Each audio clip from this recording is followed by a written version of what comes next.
friend, you can put everything on hold because look what arrived today. The October Sketchbox. So let's dig in and see what's inside. I think it's Inktober stuff. It's a light box, but I think it's pretty good. Don't take that as a spoiler. This month's artwork is Anna Stacy. Check her out on her Instagram. At Anna_Stacy_. Opening boxes and talking at the same time is obviously not my forte, but I still do it for some strange reason. It's water-based varnish. Water-based varnish. Made in Germany. A Faber-Castell pencil. Arnhem paper. Premium cotton paper, historic mill, unbeatable value. Excellent for a variety of techniques including printmaking, drawing, lettering, and painting. 12 sheets of warm white, 245 GSM, 4 by 6 inches. It is pretty thick paper. For a little pad. Listen, you can hear the gears moving. A brush. And making discoveries. It already has blue ink in it. Okay, moving on to more discoveries, beliefs, and opinions. A dual-tipped marker. Yeah, we have a thin point here. I believe it is black. And then we have a wider tip here. It is a brush tip, so brush nib. Pretty nice and pointy. For fine details. Have a jelly roll pen. It is white, a white jelly roll pen for adding white highlights. ADD anyone? Ooh, we have a really cute little sticker in this box. It is an ink bottle. We have a Princeton Select angular shader brush. I'm growing quite a collection of Princeton brushes. And some more opinions nobody asked for. I love the featured artwork. Artwork by Dennis Brown, born in the Philippines. You can check him out at bags43 on Instagram. And then here we have the Sketchbox, all of the materials that you'll find. Have a Sennelier India ink and a Speedball copper ink left to see here. Oh, this is a big bottle of ink. Sheen, encre de Sheen, à la pagode. Well, it's black ink, which is awesome. It's gonna be great for our Inktober projects. Doesn't sound very full. We have a calligraphy ink. This is copper. Ooh, I like this copper. It looks iridescent. Copper. Is it iridescent? I think. When the camera is nowhere near the accuracy of your fleshy eyeballs, it can be difficult to translate subtle levels of iridescence. And that is it. Here I'm swatching the materials in the box on the Arnhem Thick and Absorbent Cotton Paper Pad. The Kuretake Futako Kabura number 30 is a dual-tipped pen that contains a traditional brush tip on one side and a fine liner on the other. The Kuretake Bimoji Fude brush pen is a unique twist on a classic brush. I won't lie, I was a bit disappointed when I saw that the Kabura number 30 fine liner is not waterproof, but I guess I'll just have to adapt to it and be mindful when I use it. Sure, a fine liner does not normally smudge, but it becomes normal if you keep doing it. Everything does. I love the little half-full bottle of copper ink and the way the white jelly roll pen works on top of the black Sennelier ink. Funny story.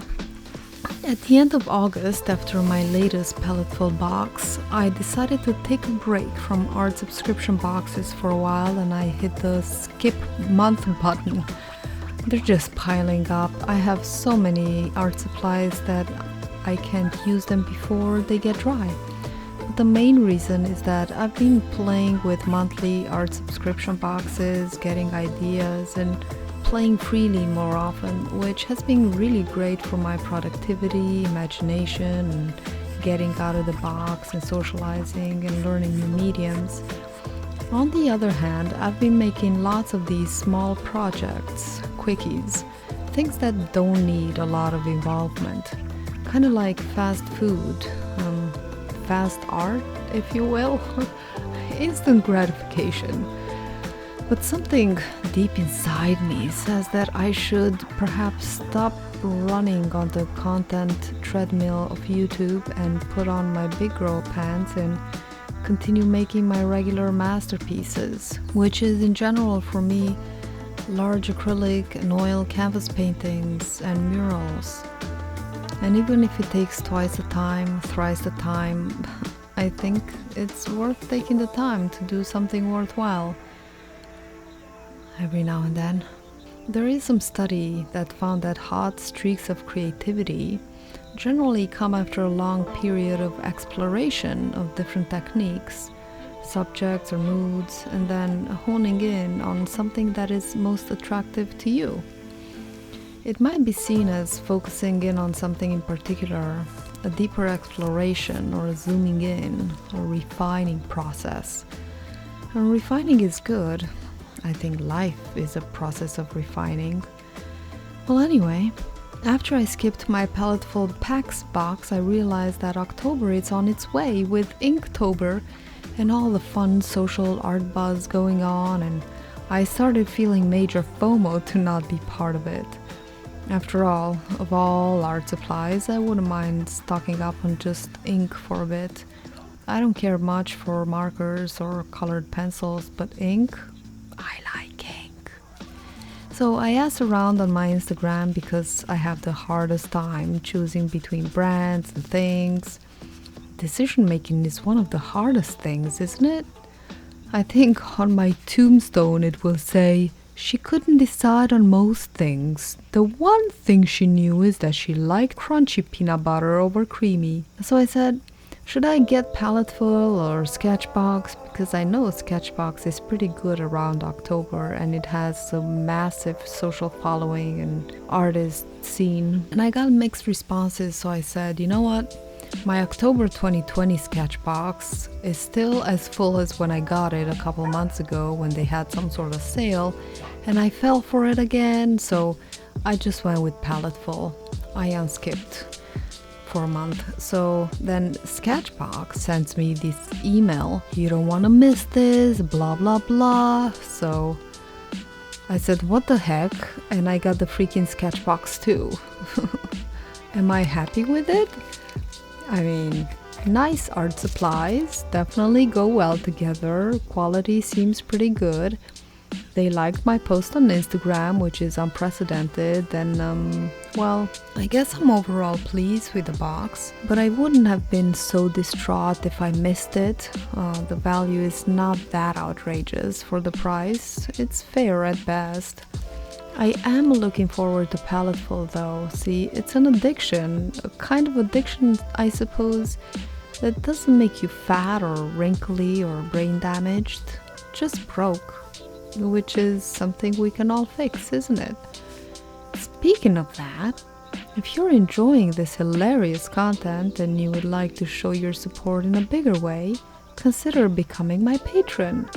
For just $1 a month, you get mostly nothing except for some behind-the-scenes photos, incipient projects, and some other useless things, but you get to be part of a community.